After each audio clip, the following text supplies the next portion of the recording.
IBO2-ൻ്റെ 13ാമത്തെ unit personal selling, publicity, sales promotion.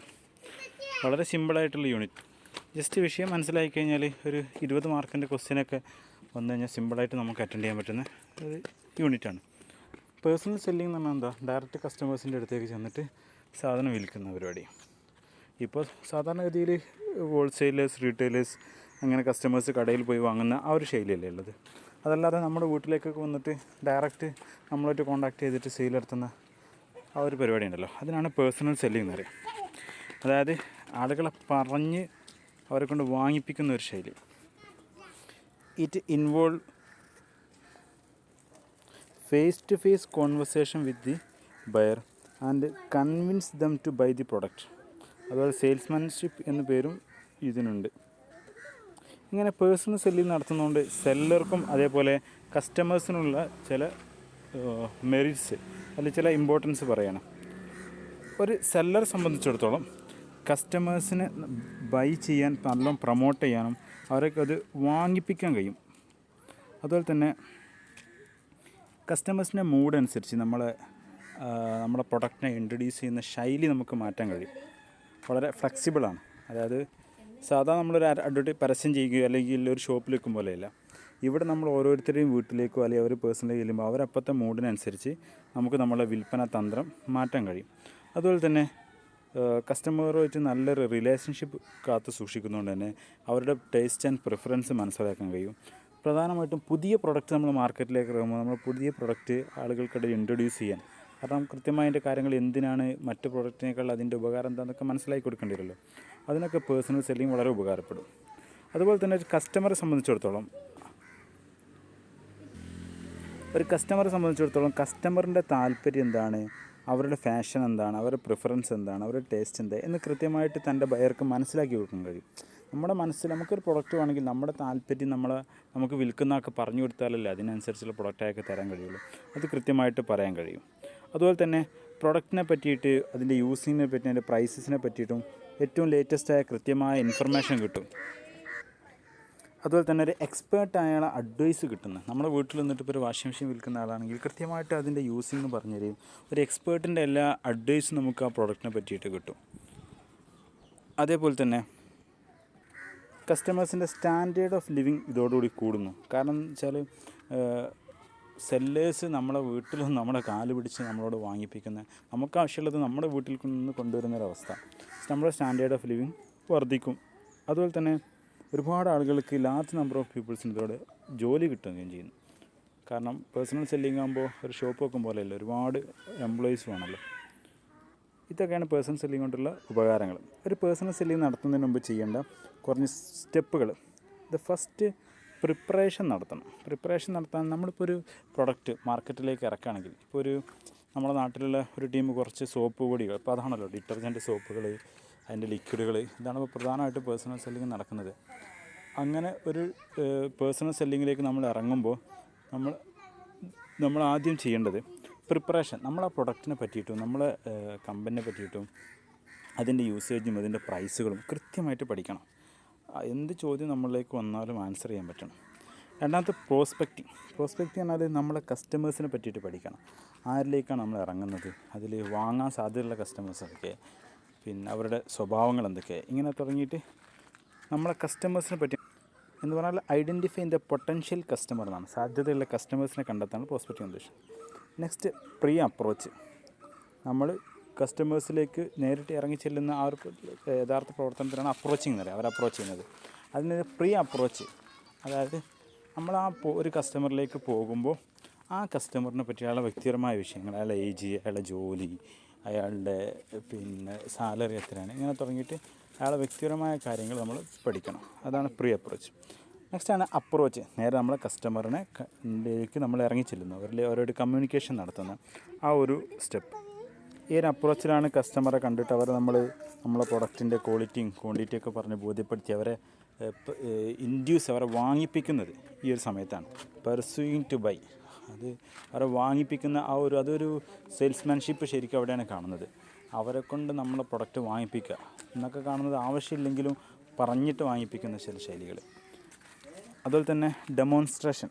നമ്മുടെ പ്രൊഡക്റ്റിൻ്റെ demo അവിടെ കാണിച്ചു കൊടുക്കുക. ഒരു വാഷിംഗ് മെഷീനോ അല്ലെങ്കിൽ ഫ്രിഡ്ജോ അല്ലെങ്കിൽ പുതിയ മഫൊക്കെ ഉണ്ടാവും, നമ്മൾ തറയൊക്കെ തുറക്കുന്ന, അതൊക്കെ വീട്ടിൽ കൊണ്ടുവരുമ്പോൾ അത് എങ്ങനെയാണ് കൃത്യമായി അതിൻ്റെ യൂസിങ് എന്നുള്ളത് അവിടെ ഡെമോൺസ്ട്രേറ്റ് ചെയ്തിട്ട് കാണിച്ചു കൊടുക്കുക. അതൊക്കെ ഒരു സെയിൽസ്മാൻഷിപ്പിലെ പ്രധാനപ്പെട്ട ഒരു കാര്യം. അതുപോലെ ഹാൻഡിങ് ദ ഒബ്ജക്ഷൻ. ഇതാണ് നമ്മൾ പ്രൊഡക്റ്റ് കൊണ്ടുവരുമ്പോൾ ഒബ്ജക്ഷൻ തീർച്ചയായിട്ടും വരും. ആ ഒബ്ജക്ഷൻ ഹാൻഡിൽ ചെയ്തിട്ട് അതിനെ മറികടന്ന് അവരോട് വാങ്ങിപ്പിക്കണം. പല ഒബ്ജക്ഷനുകൾ വരും. ഇതുപോലത്തെ പല പ്രൊഡക്റ്റും കണ്ടിട്ടുണ്ട്, നിങ്ങൾ അതേ പ്രൈസിൽ, ഇതിനേക്കാൾ കുറഞ്ഞ പ്രൈസിൽ മാർക്കറ്റിൽ വേറെ അവൈലബിൾ ആണ് എന്ന് പറയുമ്പോൾ പിന്നെ നമ്മുടെ പ്രൊഡക്റ്റിൻ്റെ ക്വാളിറ്റി പറഞ്ഞിട്ട് അല്ലെങ്കിൽ അവർക്ക് എന്തെങ്കിലും മത്സരങ്ങളൊക്കെ കൊടുത്തിട്ടൊക്കെ പല വിധത്തിൽ വാങ്ങിപ്പിക്കുന്ന പരിപാടി. ഇത് ലാസ്റ്റാണ് എല്ലാം കഴിഞ്ഞിട്ട് ക്ലോസിങ് ദ സെയിൽ. നമ്മുടെ സെയിൽ നടത്തുക, പ്രൊഡക്റ്റ് അങ്ങോട്ട് കൊടുത്തിട്ട് ക്യാഷ് നമ്മുടെ കയ്യിലാക്കുക. Next follow up. ഏതൊരു നല്ല സെയിൽസ്മാനും അല്ലെങ്കിൽ ഏതൊരു പേഴ്സണൽ സെല്ലറും ഫോളോ അപ്പ് ചെയ്യും, അല്ലെങ്കിൽ പിന്നീട് നമുക്ക് സെയിൽ ചെയ്യും. നമ്മളൊരാളുടെ ഭാഗത്ത് സെയിൽ ചെയ്ത് പിന്നെ അങ്ങോട്ട് തിരിഞ്ഞു നോക്കാതെ കരുത്. അവരുടെ അതിൻ്റെ ഫീഡ്ബാക്ക് എന്താണ് അതിൻ്റെ പ്രോഡക്റ്റിനെ പറ്റിയിട്ട്, ആഫ്റ്റർ സെയിൽ സർവീസ് എന്തെങ്കിലും അവർക്ക് ആവശ്യമുണ്ടോ എന്ന് നമ്മൾ നോക്കണം. നമ്മളൊരു ഏരിയയിലേക്ക് ഇറങ്ങി ഒരുപാട് 10 വീടുകളിൽ കയറിയിട്ട് നമ്മളൊരു 2 വീട്ടിൽ പ്രൊഡക്റ്റ് സെയിൽ ചെയ്ത് കഴിഞ്ഞാൽ പിന്നീട് അവരുടെ അടുത്തേക്ക് നമ്മൾ പോയിട്ട് നമ്മൾ ചെയ്ത പ്രൊഡക്റ്റിന് എന്തെങ്കിലും പ്രശ്നങ്ങളുണ്ടാകും. ചിലപ്പോൾ 3 വീട്ടിൽ നമ്മൾ സെയിൽ ചെയ്തിട്ടുണ്ടെങ്കിൽ ഒരു വീട്ടുകാർക്ക് പ്രശ്നമുണ്ടെങ്കിൽ ആ പ്രശ്നം നമ്മൾ പരിഹരിച്ചു കൊടുത്താൽ നേരത്തെ നമ്മൾ കയറി 8 വീടുകളും ബാക്കി എല്ലാ വീടുകളും സാധനം വാങ്ങും. അപ്പോൾ ഫോളോ അപ്പ് വളരെ മസ്റ്റാണ്. എന്നാലും നമുക്ക് കസ്റ്റമേഴ്സിൻ്റെ അതിൻ്റെ പ്രതികരണങ്ങൾ അറിയുള്ളൂ. അപ്പോൾ പേഴ്സണൽ സെല്ലിങ്ങിൻ്റെ സ്റ്റെപ്പുകളാണ്. And the last tools for sales promotion. Sales promotion എന്ന് പറഞ്ഞാൽ നമ്മുടെ പ്രൊഡക്റ്റ് ആളുകൾ കൊണ്ട് വാങ്ങിപ്പിക്കുന്ന എല്ലാ പദ്ധതിയും സെയിൽസ് പ്രൊമോഷനാണ്. അതിന് പല മെത്തേഡുകളുണ്ട്. സാമ്പിൾ, ജനങ്ങൾക്ക് സാമ്പിൾ കൊടുക്കുക. കടൽ കച്ചവടക്കാരത്ത് പോയി നമുക്ക് സാമ്പിൾ വരും സ്വാഭാവികമായിട്ട്. നെക്സ്റ്റ് കൂപ്പണുകൾ, വ്യത്യസ്തമായ കൂപ്പണുകൾ. പിന്നെ ഇപ്പോൾ 10,000 രൂപയുടെ ഒരു ഫ്രിഡ്ജ് നമുക്ക് ഏതെങ്കിലും നറുക്കെടുപ്പിലൂടെയൊക്കെ ഇപ്പോൾ 8,000 രൂപയ്ക്ക് കിട്ടുക എന്നുള്ളൊരു കൂപ്പൺ തരും. 2,000 രൂപ ഡിസ്കൗണ്ട് കൂപ്പണൊക്കെ കിട്ടും. നമുക്ക് ഫ്ലിപ്പ്കാർട്ടിൽ, ആമസോണിലൊക്കെ അല്ലെങ്കിൽ ഗൂഗിൾ പേയിലൊക്കെ ക്യാഷ് അയക്കുമ്പോൾ ഒരുപാട് കൂപ്പണുകൾ കിട്ടും. 50% ഓഫർ, അതായത് ഓൾറെഡി പ്രൊഡക്റ്റിന് ഡബിൾ വില ഇട്ടിട്ട് 50% ഓഫർ എന്നൊക്കെ പറഞ്ഞാൽ കൂപ്പൺ ഇട്ടിട്ട് ആളുകൾ നമ്മൾ വാങ്ങിപ്പിക്കുന്നവരാണ്. ഇതൊക്കെ സെയിൽസ് പ്രൊമോഷനാണ്. പല റിബേറ്റുകൾ കൊടുക്കുക, ഖാദി പ്രൊഡക്റ്റുകൾക്ക് റിബേറ്റ് കൊടുക്കുന്ന പോലെ പ്രൈസ് പാക്കുകൾ, ക്ലിയറൻസ് സെയിൽ, കട വിറ്റ് കാലിയാക്കുന്നു എന്നൊക്കെ പറഞ്ഞിട്ട് പല അതേപോലെ കോംബോ ഓഫറുകൾ ഇങ്ങനെയൊക്കെ തരുന്ന പരിപാടി ഉണ്ടല്ലോ. റിവാർഡുകൾ, പ്രൈസുകൾ കൊടുക്കുക, നറുക്കെടുപ്പൊക്കെ പലർക്കും നമ്മൾ കാണുക. പല ഗെയിമുകളും പരിപാടികളും നടത്തുക, അതിലൂടെ വിജയിക്കുന്ന ആളുകൾക്ക് നമ്മുടെ പ്രൊഡക്റ്റ് കൊടുക്കുന്ന പരിപാടി, ഇങ്ങനെയൊക്കെ ചെയ്യാം. ഫൈസോ അങ്ങോട്ട് പോകുന്ന. നെക്സ്റ്റ് പബ്ലിസിറ്റിയാണ്. പബ്ലിസിറ്റി എന്ന് പറഞ്ഞാൽ നമുക്കറിയാലോ, പബ്ലിസിറ്റി ഉണ്ടാക്കാൻ പലരും പല കാര്യങ്ങളും ചെയ്യാറുണ്ടല്ലോ. പബ്ലിസിറ്റി എന്ന് പറഞ്ഞാൽ നമ്മൾ അഡ്വർടൈസ്മെൻറ്റ് നമ്മൾ കേട്ടിട്ടുണ്ട്. നമ്മളെ പ്രൊഡക്റ്റിനെ പറ്റിയുള്ള ഇൻഫർമേഷൻ ജനങ്ങളെ കയ്യിലേക്ക് കൊടുക്കുക, അല്ലെങ്കിൽ നമ്മളെ പറ്റിയൊരു ഇമേജ് ജനങ്ങൾക്ക് ഉണ്ടാക്കുക. നമ്മളെ പ്രൊഡക്റ്റിനെ പറ്റിയും നമ്മളെ കമ്പനിയെ പറ്റിയും ജനങ്ങൾ ഇമേജ് ഉണ്ടാക്കുന്ന പരിപാടിയാണല്ലോ അഡ്വർടൈസ്മെൻറ്റ്. പക്ഷേ അഡ്വർടൈസ്മെൻറ്റ് നമ്മൾ പേയ്മെൻറ്റ് നടക്കണം, പണം കൊടുക്കണം. എന്നാൽ പബ്ലിസിറ്റി അങ്ങനെയല്ല. പണം കൊടുക്കാതെ നമ്മളെ പ്രൊഡക്റ്റിനെ പറ്റിയുള്ള ഇൻഫർമേഷൻ ആളുകളിലേക്ക് എത്തിക്കുന്നതിനാണ് ഒരു പബ്ലിസിറ്റി എന്ന് പറഞ്ഞാൽ. നോൺ പെയ്ഡ് പ്രൊമോഷനാണ് ശരിക്കും പബ്ലിസിറ്റി. പബ്ലിസിറ്റി സാധാരണ ഈ ന്യൂസ് പേപ്പറിലൂടെ ന്യൂസായിട്ടാണ് വരൽ. ഇപ്പോൾ നമുക്ക് നമ്മുടെ പ്രൊഡക്റ്റ് അവതരിപ്പിക്കണം, അതിനെപ്പറ്റി എന്തെങ്കിലും പുതിയൊരു ന്യൂസ് ഉണ്ടാക്കുക. ഇപ്പോൾ ന്യൂസ് പേപ്പറിൽ നമ്മളെ പ്രൊഡക്റ്റിനെ പറ്റി കാണുമ്പോൾ സ്വാഭാവികമായിട്ട് ആളുകളിലേക്ക് എത്തും. അതിന് നമ്മൾ പരസ്യത്തിൻ്റെ ചിലവൊന്നും കൊടുക്കേണ്ട ആവശ്യമില്ല. അപ്പോൾ ഒരു അഡ്വർടൈസ്മെൻറ്റിന് മറ്റൊരു തരാൻ പബ്ലിസിറ്റി, പക്ഷേ അഡ്വർടൈസ്മെൻറ്റിൽ പേയ്മെൻറ്റ് കൊടുക്കണം. ഇതിൽ പേയ്മെൻറ്റ് ആവശ്യമില്ല. ചെറിയ വ്യത്യാസമുണ്ട്. അഡ്വർടൈസ്മെൻറ്റിൽ ശരിക്കും എന്താണ് കണ്ടൻറ്റ് കൊടുക്കേണ്ടതെന്ന് തീരുമാനിക്കുന്നത് നമ്മളാണ്, ബിസിനസ്മാനാണ്. കാരണം നമ്മൾ പേയ്മെൻറ്റ് നടത്തിയിട്ട് ന്യൂസ് പേപ്പറുകാരോടോ അല്ലെങ്കിൽ ടെലിവിഷനുകാരോടോ പരസ്യം ചെയ്യിപ്പിക്കുകയാണ്. എന്നാൽ പബ്ലിസിറ്റിയിൽ അങ്ങനെയല്ല. നമ്മൾ എന്ത് കൊടുക്കണം നമ്മൾ തീരുമാനിക്കില്ല. നമ്മളൊരു ന്യൂസ് ഉണ്ടാവാനുള്ള കാരണക്കാരനാകുന്നു. അപ്പോൾ അവർക്ക് വേണ്ട കണ്ടൻറ്റ് വെച്ചിട്ട് അവർ ന്യൂസ് കൊടുക്കുന്നു. അതിലൂടെ നമുക്ക് പബ്ലിസിറ്റി കിട്ടുന്നു എന്നുള്ളതാണ്. ഇപ്പോൾ ഞാനൊരു പുതിയൊരു ഡിറ്റർജൻറ്റ് പൗഡർ എൻ്റെ നാട്ടിൽ കച്ചവടം തുടങ്ങണം, ഒരു ബിസിനസ് തുടങ്ങണം. അപ്പോൾ ഞാനതിന് പരസ്യം ചെയ്യുന്നതിനേക്കാൾ അപ്പുറം അവിടെ എന്തെങ്കിലും ന്യൂസ് അത് വെച്ചുണ്ടാക്കുക, പുതിയൊരു കണ്ടുപിടുത്തം എന്നുള്ളതിലോ അല്ലെങ്കിൽ നാട്ടുകാർക്ക് എന്തോ വലിയൊരു ഉപകാരം ചെയ്യുന്നൊരു റോഡ് ഞാൻ നന്നാക്കി പാലുണ്ടാക്കി എന്തെങ്കിലും ചെയ്യുന്ന പരിപാടി ചെയ്യുക. അപ്പോൾ ഞാനവിടെ ജനങ്ങൾക്ക് എന്തെങ്കിലും സർവീസ് ചെയ്ത് കൊടുത്തിട്ട് അവിടെ ഒരു ന്യൂസ് ഉണ്ടാക്കുമ്പോൾ, ഇപ്പോൾ പുതിയൊരു കമ്പനി വരുന്നു, അവർ ജനങ്ങൾക്ക് റോഡ് ഉണ്ടാക്കി കൊടുക്കുന്നു വരുമ്പോൾ അതോടുകൂടി എൻ്റെ പ്രൊഡക്റ്റ് നാട്ടിൽ പബ്ലിക്കാവും.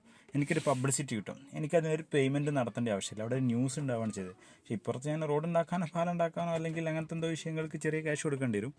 എന്നാലും എൻ്റെ ആ അഡ്വർടൈസ്മെൻറ്റ് പോലത്തെ ആ ഒരു പബ്ലിസിറ്റിക്ക് ഞാൻ ഡയറക്റ്റായിട്ട് ക്യാഷൊന്നും കൊടുക്കുന്നില്ല. അതാണ് ശരിക്കും പബ്ലിസിറ്റി. അപ്പോൾ അഡ്വർടൈസ്മെൻറ്റും പബ്ലിസിറ്റി നമ്മളുടെ ചില ഡിഫറൻസ് ഇവിടെ പറയുന്നുണ്ട്. Company has to pay for the advertisement, company need not pay. അതുപോലെ ഇവിടെ ക്ലിയർലി ഐഡൻറ്റിഫൈഡ്. ഇപ്പോൾ സ്പോൺസർ ഉണ്ടാകും, ഇവിടെ നോ സ്പോൺസറിൽ. കാരണം ഇപ്പോൾ അഡ്വർടൈസ്മെൻറ്റിൽ നമ്മൾ സ്പോൺസറാണ്, നമ്മളാണ് അതിന് ക്യാഷ് കൊടുത്ത് നമ്മൾ ചെയ്യിപ്പിക്കുകയാണ്. മറ്റൊരു സ്പോൺസറില്ല. ഈ ന്യൂസുകാർക്ക് അവർക്കത് ന്യൂസാണെന്ന് തോന്നുമ്പോൾ അവർ കൊടുക്കുകയാണ്. ഇവിടെ കണ്ടൻറ്റ് എന്ത് കൊടുക്കണം നമുക്ക് കൺട്രോളുണ്ട്. ഇവിടെ നമുക്ക് കൺട്രോളില്ല. ചിലപ്പോൾ അവർ നെഗറ്റീവായിട്ടൊക്കെ കൊടുക്കും. അതുപോലെ തന്നെ അഡ്വർടൈസ്മെൻറ്റ് നമുക്ക് പിന്നെ പിന്നെ റിപ്പീറ്റ് ചെയ്യിപ്പിക്കാം.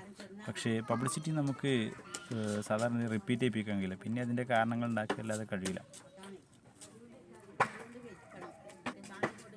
അതുപോലെ തന്നെ അഡ്വർടൈസ്മെൻറ്റിൽ സാധാരണഗതിയിൽ സെയിൽസും പ്രോഫിറ്റും ഓഫ് ദ കമ്പനിൻ്റെ സെയിൽസും പ്രോഫിറ്റും മെയിൻറ്റെയിൻ ചെയ്യാനും ആഡ് ചെയ്യാനും ക്രിയേറ്റ് ചെയ്യാനും അതിന് വേണ്ടിയിട്ടുള്ളൊരു മെസ്സേജാണ് ശരിക്കും അഡ്വർടൈസ്മെൻറ്റ്. അതിനുള്ള കണ്ടൻറ്റാണ് ഉണ്ടാക്കുന്നത്. എന്നാൽ പബ്ലിസിറ്റി അങ്ങനെയല്ല. അത് ശരിക്കൊരു ന്യൂസാണ്, ജനങ്ങളിലേക്കൊരു ഇൻഫർമേഷൻ എത്തിക്കാൻ വേണ്ടിയിട്ട് മാത്രമാണ്. അതൊരു പക്ഷേ നമ്മുടെ ഡിമാൻഡിനെ ഫേവറബിളോ അൺഫേവറബിളോ എങ്ങനെയും ബാധിക്കാം.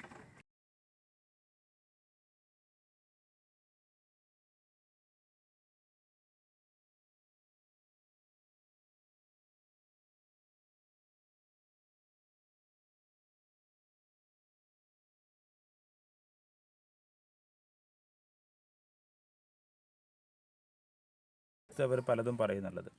അതുപോലെ റിലേറ്റീവ്ലി ചീപ്പർ, കാരണം കൂടുതൽ പൈസ കൊടുക്കേണ്ട ആവശ്യമില്ല. അതുപോലെ തന്നെ നമ്മുടെ പ്രൊഡക്റ്റിൻ്റെ കാറ്റഗറി ആയിട്ട് ആളുകൾക്കൊരു ഇൻട്രസ്റ്റ് ഉണ്ടാക്കുകയും ചെയ്യും. പക്ഷേ ഇതുകൊണ്ടുള്ള പ്രശ്നം, പ്രധാനമായിട്ടുള്ള പ്രശ്നം ഇതിൻ്റെ കണ്ടൻറ്റിൻ്റെ മേലുള്ള കൺട്രോള്, അത് ശരിക്കും എൻ്റെ എഡിറ്റർമാർക്കാണ്. ആ ഒരു മീഡിയയുടെ പത്രമാവട്ടെ ചാനലാവട്ടെ അവിടുത്തെ എഡിറ്റർക്കാണ് അതിൻ്റെ കണ്ടൻറ്റിനുള്ള കൺട്രോൾ. നമ്മൾ ബിസിനസ്മാൻ അതിൻ്റെ ഒരു കൺട്രോളില്ല. അഡ്വർടൈസ്മെൻ്റ് അല്ല, നമ്മളെന്ത് പറയുന്നോ നമ്മളെന്ത് കൊടുക്കുന്നോ അതാണല്ലോ പരസ്യം കൊടുക്കാം. അതുപോലെ തന്നെ നമ്മൾ ഈ പബ്ലിസിറ്റിയിൽ പലപ്പോഴും കമ്പനിൻ്റെ റെപ്യൂട്ടേഷൻ അത് പോസിറ്റീവായിട്ടോ നെഗറ്റീവായിട്ടോ എഫക്റ്റ് ചെയ്യാൻ നമുക്ക് പറയാൻ പറ്റില്ല. അത് മെസ്സേജ് ചിലപ്പോൾ നമ്മളെ കമ്പനിയെ പറ്റി ട്രൂ ആയിരിക്കാം, ഫാൾസ് ആയിരിക്കാം. അവർ ചിലപ്പോൾ അവർക്ക് തോന്നിയത് അവർ കൊടുക്കുകയായിരിക്കും. അപ്പോൾ ചിലപ്പോൾ നമ്മൾ പോസിറ്റീവ് ആകും, ചിലപ്പോൾ നെഗറ്റീവ് ആകും, ചിലപ്പോൾ കമ്പനിയെ പറ്റി ഇല്ലാത്തതായിരിക്കും പറയുന്നത്. പലതിനും സാധ്യതയുണ്ട്. ഇത് മാത്രമല്ല, പലപ്പോഴും ഒരു സിസ്റ്റമാറ്റിക്കായിട്ട് പ്രിപ്പയർഡ് ആയിരിക്കില്ല ഈ ന്യൂസൊക്കെ കൊടുക്കാറ്. അഡ്വർടൈസ്മെൻ്റ് അല്ല, ഒരുപാട് ആലോചിച്ചിട്ട് അതിന് ഡയറക്ടേഴ്സും പലരും എന്നിട്ടാണ് ഒരു മിനിറ്റ് അഡ്വർടൈസ്മെൻറ്റ് നടത്താൻ ഒരു 10 ദിവസത്തെ മെനക്കേട് അതിനുണ്ടാവും, അതിനുള്ള അധ്വാനം ഉണ്ടാകും. എന്നാൽ ന്യൂസ് അങ്ങനെ ഒരു 10 മിനിറ്റ് കൊണ്ട് അവർ എഴുതിണ്ടാക്കി പറയുന്നതായിരിക്കും. അവർ കൃത്യമായിട്ട് സയൻറ്റിഫിക്കലി പ്രിപ്പയർഡ് ആവില്ല. ഇതോടെ ഈ ഒരു യൂണിറ്റ് അവസാനിച്ചു.